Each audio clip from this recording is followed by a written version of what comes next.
શું બાબતે ઝઘડો હતો આપણો? આપણે કાલે 5:30 બનાવ બન્યો બાઇક માટે ગાડી માટે. બાઇક સાઈડમાં પડ્યું વચ્ચે લાવી વચ્ચે જ મૂકી દીધું. મા ઉપર ઘા બોલી એટલે ઝઘડો થઈ ગયો.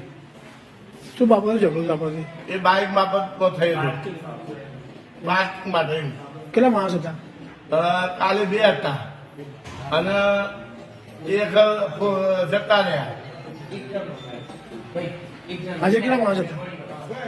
કાલે 2 હતા અને અદાવ લઈને આજે 10 થી 12 જણા આવ્યા અને તલવાર 10 લાકડીઓ હતી અને મોઢા મારવા એટલે હાથ આવ્યો એટલે ઓગળી પર વાગ્યો. ઓકે.